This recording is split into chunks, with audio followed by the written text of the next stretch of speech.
ازيكم يا احلى متابعين وفانز في العالم ده كله؟ عاملين ايه؟ يا رب تكونوا كويسين وبخير، ويا رب يا رب حياتكم تكون مليانة بالطاقة الإيجابية والحب. النهاردة معاكم من مطبخ مارجو، أكلة كلنا بنعشقها وبنموت فيها. معاكم فول مدمس بكل تكاته وحركاته بطريقة أمي، هقولها لكم بكل تكاتها وحركاتها بس بعد الانترو.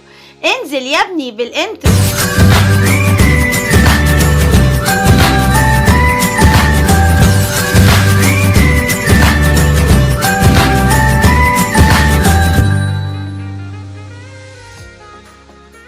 ودلوقتي معايا مكونات الفول المدمس: ربع كيلو فول مدشوش او 8 كيلو على نص كيلو فول مدمس، وكمية من الكركم وليمونة وطماطميتين مقطعين قربع.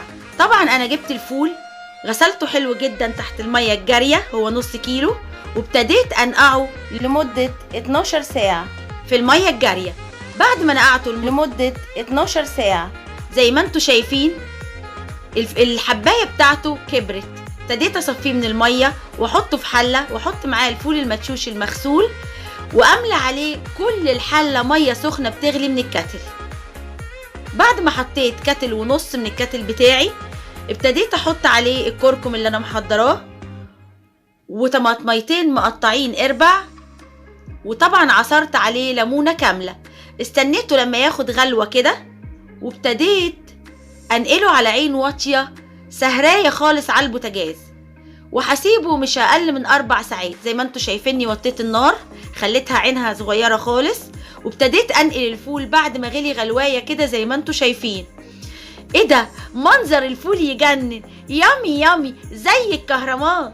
هسيبه لمدة 4 ساعات على النار من غير ما افتح عليه ولا مرة، وبعد كده هفتح هلاقيه استوى وبقى زي الكهرمان، زبدة خالص. هجيب معلقتين دقيق زي ما انتوا شايفين واحطهم في ميه، واحاول اتقل الصوص بتاع الفول اللي بيقولوا عليه الغيره.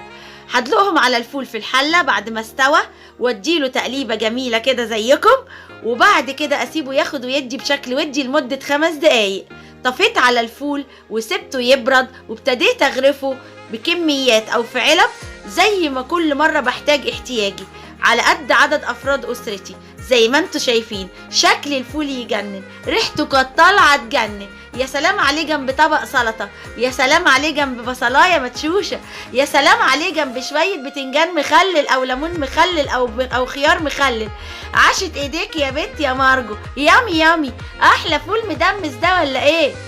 ودلوقتي اللي تابع الفول بتاعي من الاول للاخر يا ريت يقول لي هو اتفرج عليا منين، ويكتب لي كومنت حلو زيكم. استنوني في الطبخه الجايه من مطبخ مارجو. بحبكم كلكم، باي باي.